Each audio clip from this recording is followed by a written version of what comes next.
it can like literally destroy things. It's a very powerful concept that we need to understand, because most of the time we are not aware of the words that are coming through our mouth. I visualized it all. And now it's here. It's manifested. And we've been on this journey for 6 years together.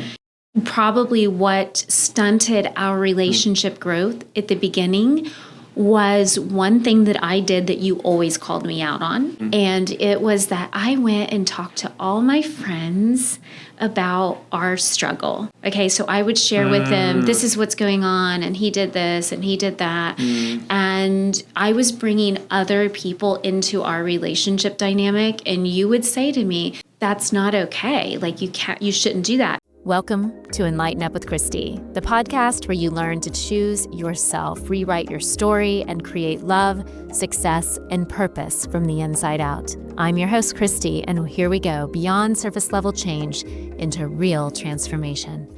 Well, everyone. Hello, everyone. Welcome back. Christy here with Enlighten Up with Christy, and I'm so excited to have my favorite guest on the show, and the man who is the man of my dreams, the love of my life, Gonzalo. Thanks for being back with us. Thanks, babe. Thanks for having me. That's a beautiful presentation. Introduction. Oh, wow. Introduction, so. Yeah, I get brownie points. Yes. I get more cacao. Do I get more cacao for that? Of course. We're going to have some more cacao. Well, so for those of you that are not familiar, Gonzalo is the founder of Alma Rituals, and he has the most amazing ceremonial cacao that you will ever Cheers, try. man. Cheers. I love it. And what I would love to do is to have this beautiful ritual in the morning and connect and do our spiritual work and engage in deep, meaningful conversations, right? Yeah. You know what's funny, babe? I was just telling someone the other day, I was teaching someone how to manifest the love of their life. Believe it or not, it's not as complicated as people think, but a lot of people are really using the wrong tools. It's almost like they have their mechanics messed up. And so we have to get that right. So if that's you, you've got to reach out to us because we can help you with that. But I was talking to this guy, and I shared with him, I said, I used to really visualize what it would be like to wake up next to my partner. And before you ever were sitting here, I dreamed about rolling over and staring into your eyes. And we would laugh and lay in bed together, and we would get up and we would meditate, and we would do work together, and we would go on hikes together. And like I visualized it all. And now it's here, it's manifested. And we've been on this journey for 6 years together, and we had so many like forks in the road, so much hard. But we learned in the process, the tools. We learned what works, what doesn't work.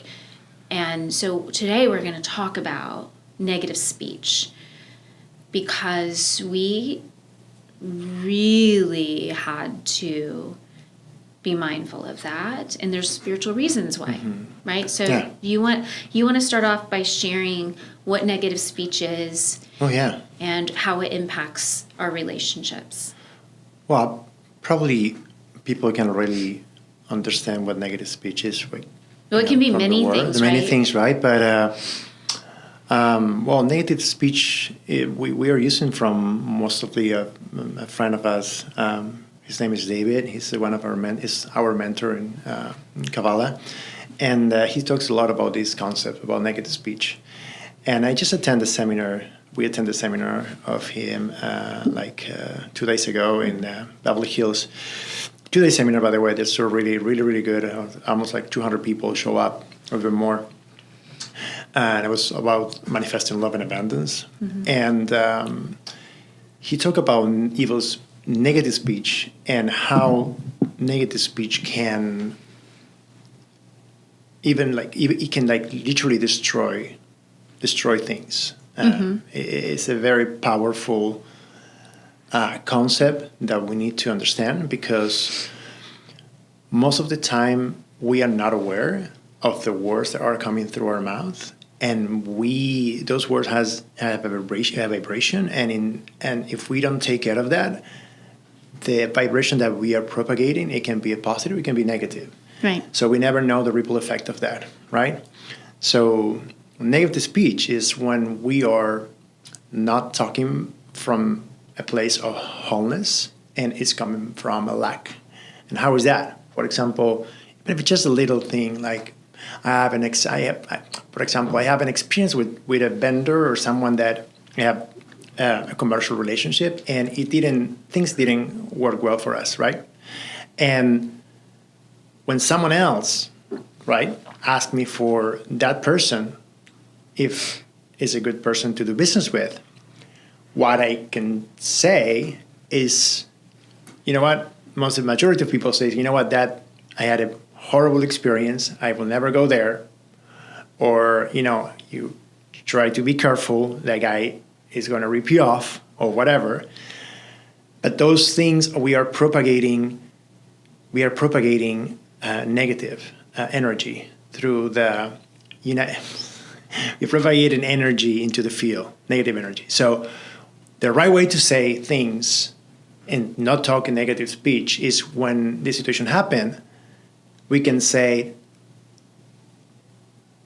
how was your experience with him? And we can say, I personally didn't have a good experience, but it was just related to me. I cannot talk for him. You may have a different experience. You may have a different experience. Mm-hmm. Okay? And is the same opinion without you casting a negative spell onto someone. Because what happened, that negative spell goes back to you in ways that you can never imagine, and you're going to attract chaos in your life. So you have to be very careful who you talk to, how you talk to, and even if you are making jokes about someone, that's negative speech. Mm-hmm. So maybe you want to give us some examples about what negative speech is? Yeah, so when my kids were younger, what I did, I learned about, so there was a documentary called What the Bleep Do We Know? And they showed a rice experiment. And at the time, the kids were little, and they were just always like saying negative things to each other. And so in this rice experiment, you take white rice, distilled water, you boil it, you cook it, you put rice in 2 jars, cover it with plastic. And we're talking about the same rice, same process, in two containers, but different containers. Yeah. And so what I would do is I would have the boys go to one container of rice and speak negative speech to it. I hate you, you're this, you're that, whatever. The other one, love, I love you, you're beautiful. Within literally a few days, the one that they were speaking hate into started molding. Mm. The one they spoke love into, it took weeks before it started turning yellow. Mm. So it was so beautiful because the boys got to learn right away that their words matter. And you can actually pull it up on YouTube as well. IKEA does this same experiment with plants. And they take these plants to a school and have the kids speak bully words to the plants. And then they speak love words to the plants. And you can see that when they speak bully words to, it dies. Mm-hmm. So this is real. It is. It's real. And I remember I read a book called The Intention Experiment by Lynn McTaggart years ago. She studies a lot of quantum physics. And she said that there was this, he was like a lie detector scientist. And he was sitting in his office one day, and he had a fig tree in his office, and he had a lie detector there. And he decided to hook the lie detector up to the fig tree. And he's just sitting there. And all of a sudden he just starts thinking, I wonder what it would be like if I lit the fig tree on fire. And all of a sudden the fig tree, the lie detector test started going crazy. And then he started messing with it more, and having all these other thoughts. And the lie detector test was having this, Really? Yes, this reading. I want to buy a lie detector tomorrow. I want to try this experiment. And so then a few days later, he still had the lie detector hooked up to the fig tree. And it started going crazy. He wasn't thinking any thoughts. He's like, what is going on? So he went around, was asking people, were you just thinking bad thoughts? Yeah. And he went up into somebody was in the kitchen. They had just poured hot water down the drain. So what they concluded was that the bacteria in the drain was communicating to the fig plant, sending warning signals, and it picked it up.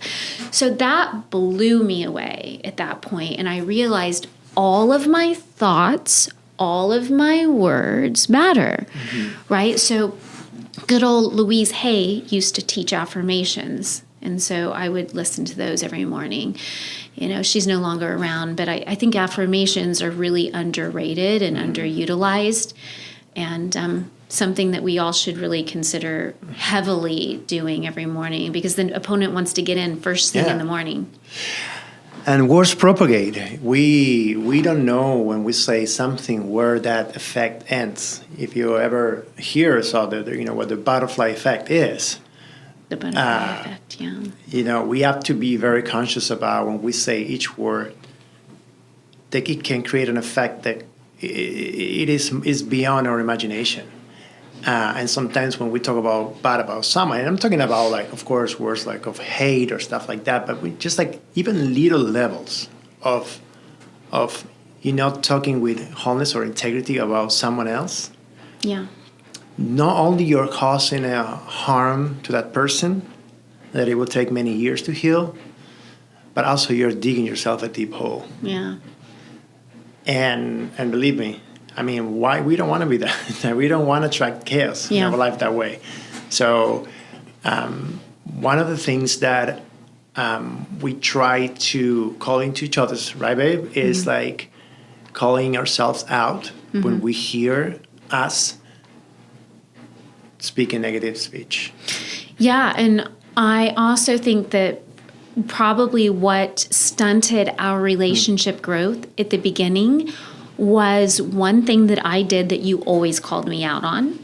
And it was that I went and talked to all my friends about our struggle. Okay, so I would share with them, this is what's going on, and he did this, and he did that. And I was bringing other people into our relationship dynamic, and you would say to me, that's not okay. Like, you shouldn't do that. And honestly, like, that's why we wound up getting help through having a third party, like having someone who's actually responsible, like a coach or a therapist that can be there with you, who can help you both to navigate it way better. Don't call in your mother or your father or your friends who don't have, a very neutral opinion or conscious opinion about giving you advice, right? Like, you've got to be really careful who you get advice from, because they're always going to give it to you from the lens of their experience, right? And you don't know, right? They can give you some really solid advice, or they can really mess up the relationship. And especially if you're speaking negatively, like someone I loved, about a month ago was having partner relationship issues, and everything I kept hearing them say was all the things that their partner was doing wrong. And I said, what is your partner doing that's right? Like, all I've heard you do is say all the negatives. Like, if they're picking that up energetically right now, and that becomes I think it's like a repetitive pattern for many people that speaks negative speech.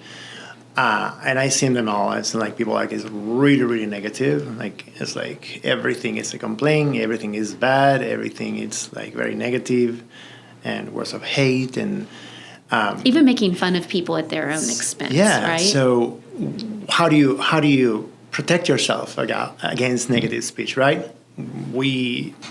First of all, we have to recognize ourselves when we are saying words that are negative, they can harm other people. But also at the same time, sometimes we can be not the source of generating this negative speech, but we can also be next to someone that is talking negative speech. So the right way to say things and protect yourself is to call these people out and say, listen, I love you, you're my friend, or family, whoever who is. Don't talk about this person because he's not here. And, that's really not good for you and not good for him. Right. And just protect yourself too, because if you are listening to the negative speech, you're also getting influence, and also, it's going to cause you harm. If you're surrounded with people that speaks negative speech, you're going to end it up. Well, and I think too, like, so some of our listeners are going to say, well, if I can't talk to him, like, where's a safe place, right? Yeah. Right. So we have safe places where we can share. There's a difference between negative speech and gossip and sharing concern about someone in your life, right?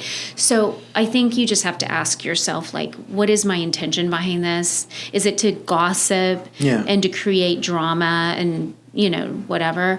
Or is it like I'm really working through something right now that I'm struggling with my partner or my coach? That's not bad. Yeah. When you're bringing it up for the intention to cure it, to heal it, to create a new understanding around it, right? But it's when people start speaking negatively about other people, it really shows you their insecurities, right? Yeah. Like even making fun of people at the expense of other people. Yeah, that's very bad. That's really like something that we do in our culture too, but we do it as almost like in a loving way, because we want them to. It's like a way that make us laugh and make us like feel connected with that person. Which is very different, right? And it's very different, right? But at the very, very end, we are making fun of that soul that is not there, and so.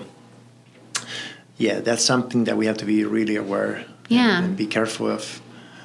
Yeah, being aware of every word we said. Yeah, because Ram Dass would always say, sorry to interrupt you, baby. Ram Dass always talked about, like, you don't walk outside and put down the trees, like how different the trees look. You don't say, well, that tree's fat and that tree's skinny and that tree's this. Like, you don't do that. You just appreciate how different the trees are, right? But we start to insult and put down whatever's different from us because it really, I know for me even, I find myself sometimes if something starts to get outside of my belief or box of what I think is, right for me, I can start to like analyze it or judge it, and you'll call me out on those things. Like, there's a difference between discerning what's good for you and judging what's good for you. Judging is more negative, right? Discerning is like, okay, I see it, not for me, right? But you're not feeding negativity into something, right? You're appreciating that tree. I like cherry blossoms. I'm not big on oak trees. Exactly. Okay, fine. But you're not saying that the tree's not giving me the fruits that I... It's just not a tree that I... It's bad because it's not giving the fruits that I want. It's just not what I like. I like cherry blossoms. I don't really... Oak trees are not my thing. Why this tree doesn't give me strawberries? Yeah, exactly. It's just like, okay, not my tree. I get shade somewhere else, whatever, right? Yeah.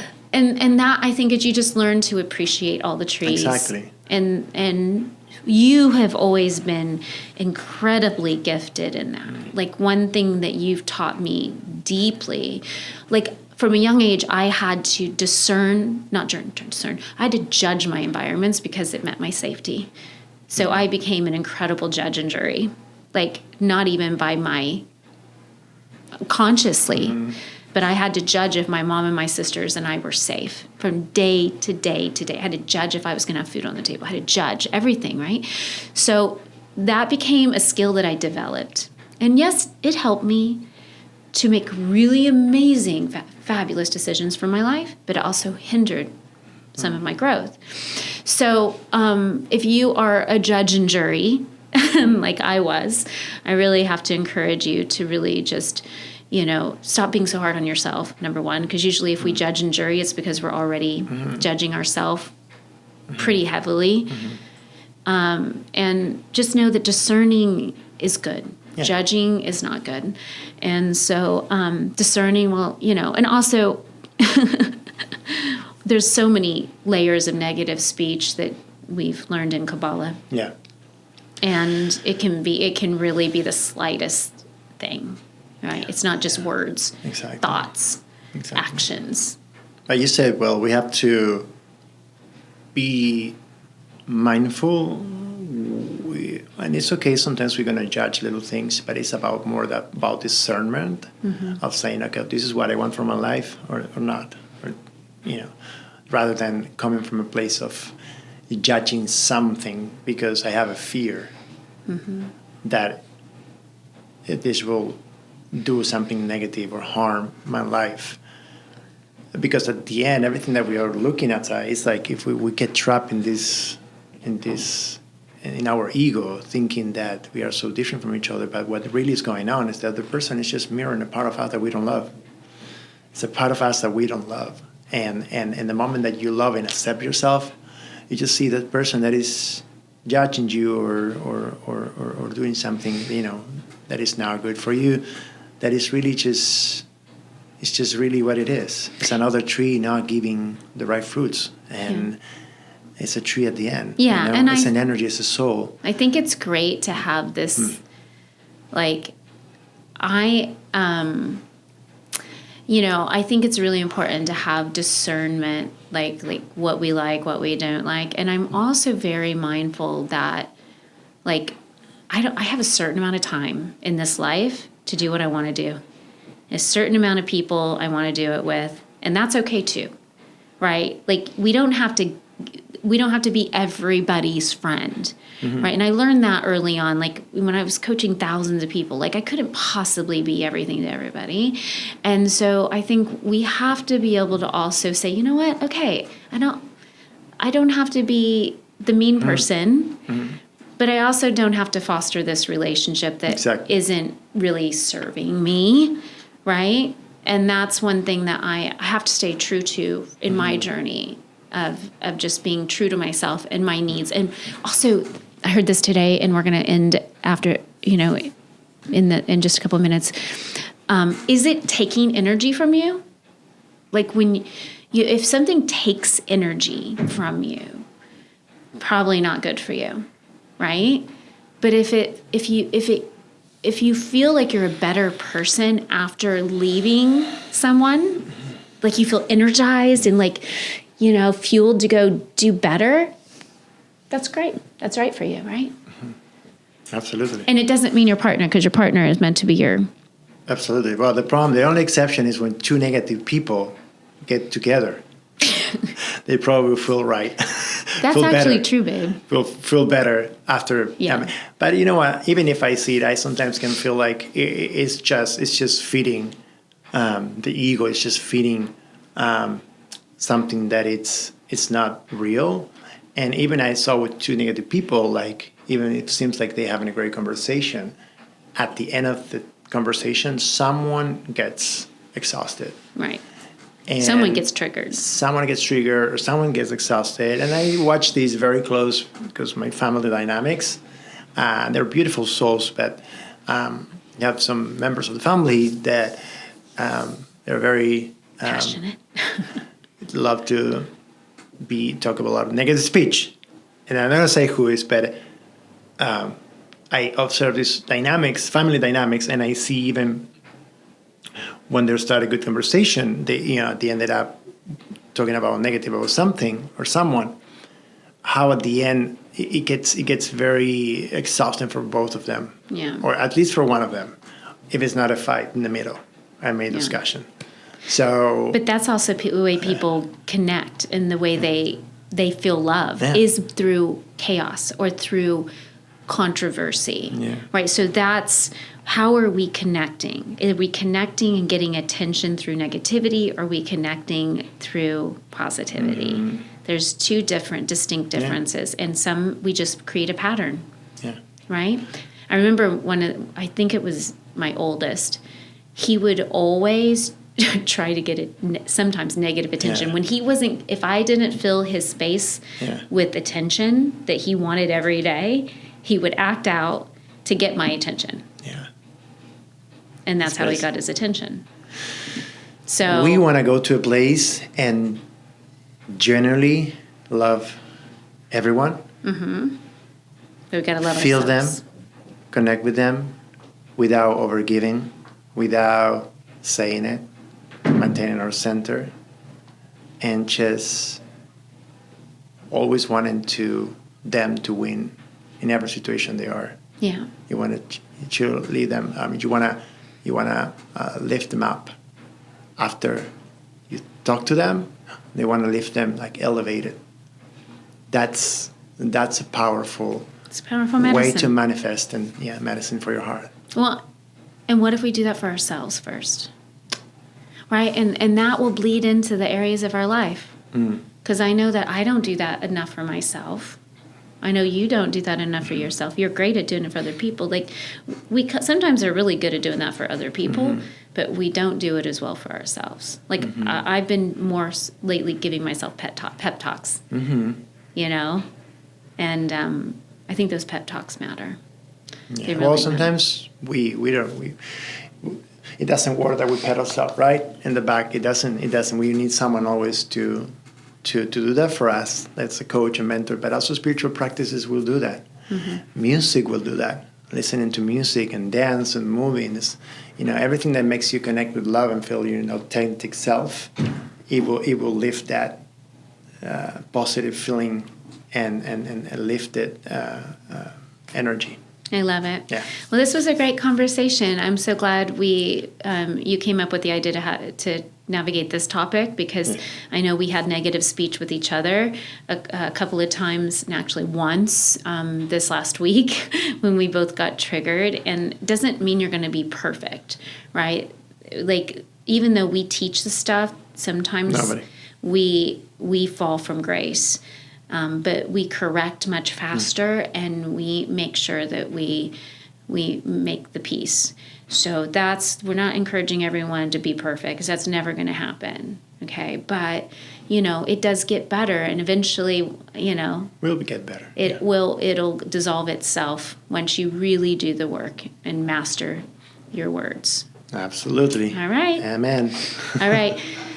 All right, everyone. So thank you for being here again. Gonz and I want to remind you, we have a free webinar coming up in June. So write in the type a little message that, what is it called? Conscious Love. And we will send you a link to sign up for our free webinar in June. Invite your partner. And we want to see more men here. Men we need more men showing up, partners. especially for those who are like complaining about relationships, like so difficult to date and to find the right woman and the soulmate. Come on. Do the work. Show up. It's time. And promise you, you're gonna find a tool here, and at least a blueprint map to understand more about what the things that we need to put in place first. Yeah, it's going to make sense. So be there. You won't regret it. All right. Love you all. We'll see you next time. Bye now.